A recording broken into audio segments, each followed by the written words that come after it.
नमस्कार बंधुरा আপনারা দেখছেন আপনাদেরই প্রিয় YouTube channel all in one gardening. বন্ধুরা আজ এই ভিডিওর মাধ্যমে আমি যে বিষয়টি নিয়ে আলোচনা করব সেটি মূলত আপনাদেরই সিলেক্ট করা, কেননা কয়েকদিন আগে ইউটিউব চ্যানেলের কমিউনিটি ট্যাবে আমি একটি পোল করেছিলাম এবং সেখানে জানতে চেয়েছিলাম যে আপনারা কোন বিষয় নিয়ে ভিডিও দেখতে চান, অর্থাৎ পরবর্তী ভিডিও কোন বিষয়ের উপর করা হবে।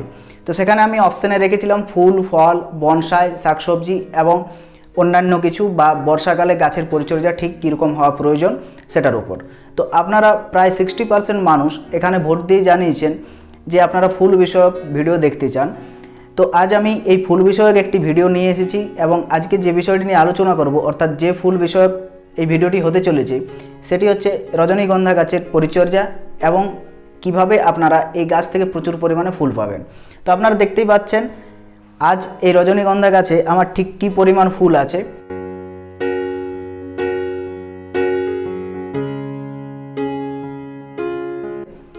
কয়েক সপ্তাহ ধরে এই গাছে প্রচুর পরিমাণে ফুল আসছে।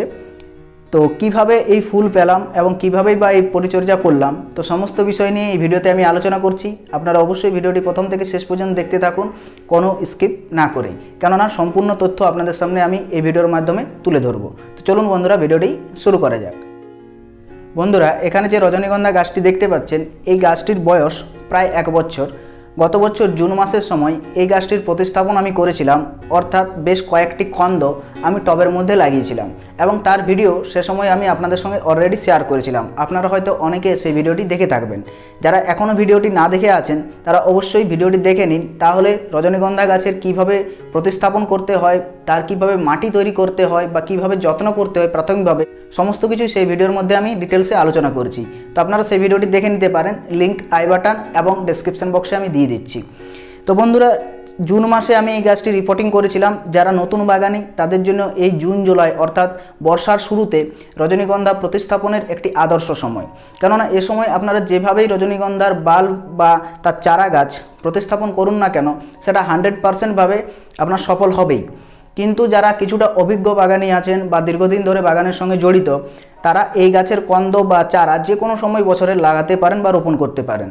বিশেষত শীতকালের শেষে অর্থাৎ মার্চ এপ্রিল মাসের শুরুতে এই গাছের কন্দ যদি আপনারা রোপণ করেন সেক্ষেত্রে আর্লি বা অনেক তাড়াতাড়ি আপনারা এই গাছের ফুল কিন্তু পাবেন। তো এটা জুন মাসে আমি প্রতিস্থাপন করেছিলাম এবং প্রতিস্থাপনের 15 দিন পর, অর্থাৎ যে সময় থেকে এই গাছের নতুন পাতা আসা শুরু হয়েছে, সে সময় আমি এই গাছে বিশেষ পরিচর্যা নিয়েছিলাম। কিভাবে পরিচর্যা নিয়েছিলাম সেটি আপনাদের সঙ্গে আমি শেয়ার করছি। আপনারা অবশ্যই ভিডিওটি দেখতে থাকুন, কেননা এই পরিচর্যাগুলো আপনাদেরও করতে হবে আপনাদের যে সমস্ত রজনীগন্ধা গাছগুলো আছে, যদি ফুল না আসে সেক্ষেত্রে, বা আপনারা যদি ফার্স্ট টাইম প্রতিস্থাপন করেন সেক্ষেত্রে। তো পরিচর্যার অংশ হিসাবে 15 দিন পর আমি এই গাছে 1 চা চামচের 4 ভাগের 1 ভাগ পরিমাণ ইউরিয়া সার ব্যবহার করেছিলাম। এখন কোশ্চেন হতে পারে যে কেন ইউরিয়া সার ব্যবহার করেছিলাম। না, রাসায়নিক সার আমরা সাধারণত ব্যবহার করতে চাই না, কিন্তু এটা যেহেতু ফুল গাছ এখানে আমরা রাসায়নিক সার ব্যবহার করতেই পারি। এবং এই গাছের ফাস্ট গ্রোয়িংয়ের জন্য বা খুব তাড়াতাড়ি বৃদ্ধির জন্য আমাদের অবশ্যই ইউরিয়া সার স্বল্প মাত্রায় বা সঠিক পরিমাণে আমাদের ব্যবহার করতে হবে। তো 1 চা চামচের 4 ভাগের 1 ভাগ পরিমাণ ইউরিয়া এখানে ব্যবহার করা যেতেই পারে। তো এটা দুবার করতে হবে, অর্থাৎ প্রথম 15 দিন পর একবার এবং তারপরে আবার 15 দিন পর, অর্থাৎ 1 মাস পরে আরেকবার। এবং তার সঙ্গে যেটা এখানে দিতে হয় সেটা হচ্ছে 1/2 চা চামচ পরিমাণ এনপিকে। আমি 10-26-26 যে এনপিকে যেটা সুফলা নামে পাওয়া যায় সেটা ব্যবহার করেছিলাম এবং তার সঙ্গে 1/2 চা চামচ ফসফেট এবং 2 চা চামচ খোলের গুঁড়ো ব্যবহার করেছিলাম। 15 দিন অন্তর দুবার, অর্থাৎ 1 মাস, প্রথম 1 মাস এই পরিচর্যা করা হয়েছিল। পরবর্তী সময়ে এই গাছে কি ব্যবস্থা করেছিলাম সেটির একটি ভিডিওর ক্লিপস আমার কাছে অলরেডি আছে, আপনাদের সঙ্গে আমি সেটি শেয়ার করছি। সেই ক্লিপসের মধ্যে আপনারা দেখতে পাচ্ছেন এই গাছের গোড়ায় যে সমস্ত আগাছা বা শুকনো পাতা দেখা যাচ্ছে সেগুলো আমি পরিষ্কার করে নিচ্ছি, কারণ এই গাছের যে সমস্ত শুকনো পাতা সেগুলো অবশ্যই পরিষ্কার করে নিতে হবে, না হলে এই গাছের গোড়ায় ফাঙ্গাস লেগে গাছ মারা যেতে পারে। এবং এই গাছের গোড়া খুশে, কেননা সে সময় পুরোপুরি রুট বল তৈরি হয়নি, তাই গোড়া খুশে অবশ্যই এখানে আমি 2 চা চামচ খোলের গুঁড়ো এবং 1 চা চামচের মতো পটাশ, এখানে আমি লাল পটাশই ব্যবহার করছি, কেননা সে সময় আমার কাছে সালফেট অফ পটাশ অর্থাৎ এসওপি অ্যাভেলেবেল ছিল না, এমওপিএ আমি সেখানে ব্যবহার করেছিলাম।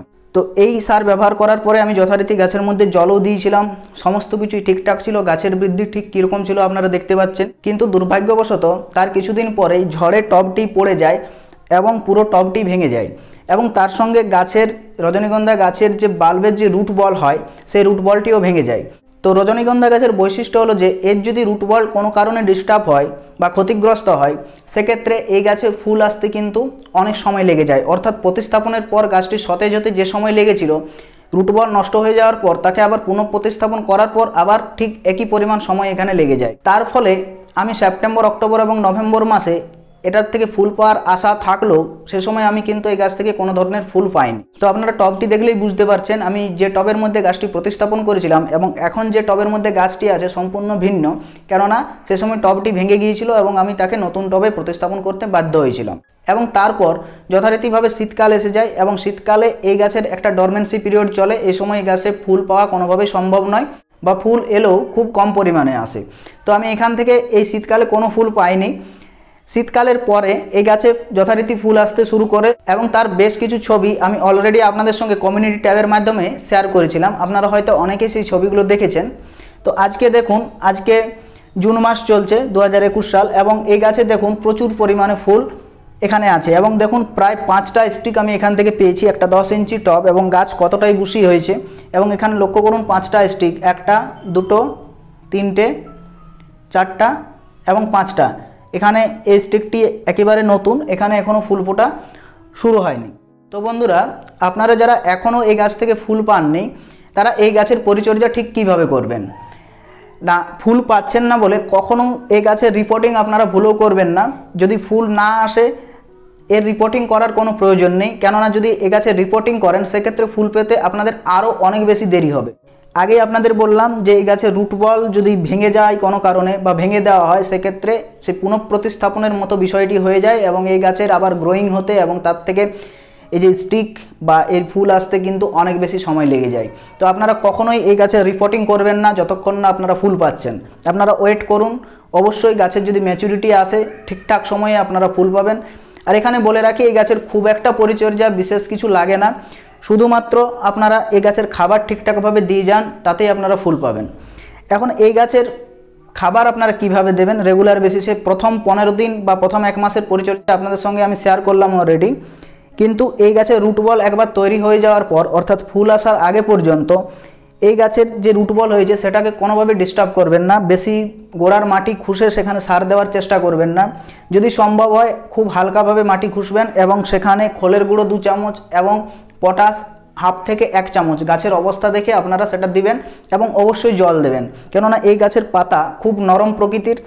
সার দেওয়ার পর যদি জল না দেন পুরো গাছ নেতিয়ে পড়বে। এরপর দেখুন এই গাছ যেহেতু নরম প্রকৃতির, এই গাছ কিন্তু সহজেই ঝড়ে বেঁকে যায় বা হেলে পড়ে।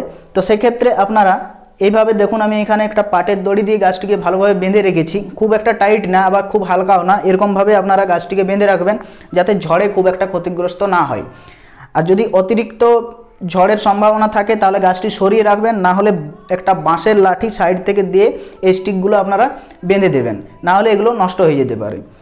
তো খাবার কিভাবে দেবেন এখানে না, পরবর্তীকালে যদি গাছের গোড়া খোসা সম্ভব না হয় সেক্ষেত্রে আপনারা এখানে লিকুইড সারই ব্যবহার করবেন। গাছের গোড়া কোনোভাবেই অতিরিক্ত খোঁড়ার চেষ্টা করবেন না, সেক্ষেত্রে হিতে বিপরীত বা আপনার গাছটি ক্ষতিগ্রস্ত হতে পারে। লিকুইড সার হিসাবে এখানে আপনারা কি ব্যবহার করতে পারেন না, খোলের যে লিকুইড সার হয় বা তরল সার হয় সেই খোলের তরল সার আপনারা সপ্তাহে বা 15 দিন অন্তর এই গাছে অবশ্যই ব্যবহার করতে পারেন। এছাড়া সবজির যে কম্পোস্ট সার থেকে যে লিকুইডটা আমরা পাই, যেটার ভিডিও আমার চ্যানেলে দেওয়া আছে আপনারা দেখে নিতে পারেন, সেই লিকুইড সার আমরা এখানে ব্যবহার করতে পারি।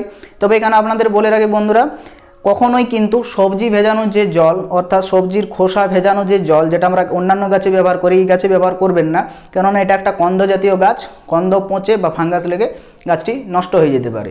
তাই আপনারা সবজির যে কম্পোস্ট তৈরি করা হয় সেখান থেকে যে সারটি পায় সেটা আপনারা ব্যবহার করতে পারেন। এছাড়া খোল পচানো যে জল সেটা আপনারা ব্যবহার করতে পারেন। এছাড়া লিকুইড যে কোনো ফার্টিলাইজার আপনারা সিউইড এক্সট্রাক্ট বা মাইক্রোনিউট্রিয়েন্ট সমস্ত কিছুই ব্যবহার করতে পারেন, তবে সেসব ব্যবস্থা করার খুব একটা প্রয়োজন হয় না। খুব সাধারণ পরিচর্যার মাধ্যমে কিন্তু আপনারা এই ধরনের ফুল পেতে পারেন।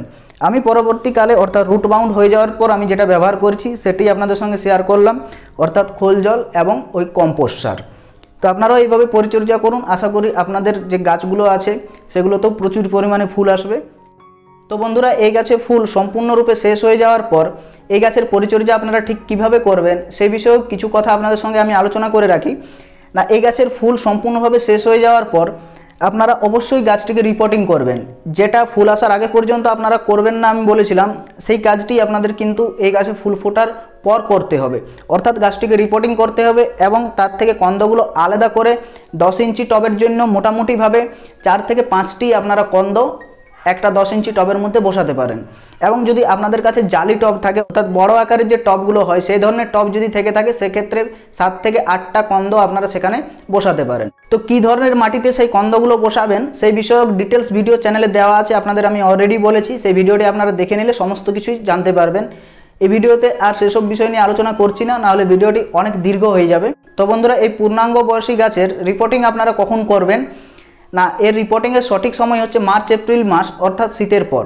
অর্থাৎ বছরে একবার মাত্র রিপোর্টিং এর করা প্রয়োজন। তো বন্ধুরা, এই ভিডিওর মাধ্যমে রজনীগন্ধা গাছ সম্পর্কে সমস্ত বিষয় আপনাদের সামনে তুলে ধরার চেষ্টা করলাম। যদি কোনো বিষয় বাকি থেকে থাকে তাহলে আপনারা অবশ্যই কমেন্ট করে তা জানাবেন। এবং আপনাদের মনে যদি কোনো ধরনের কোয়েশ্চেন থাকে এই গাছ বিষয়ক বা এই গাছের পরিচর্যা বিষয়ক, তাহলেও আপনারা কমেন্ট করে তা জানাতে পারেন। আমি অবশ্যই আপনাদের উত্তর দেওয়ার চেষ্টা করব।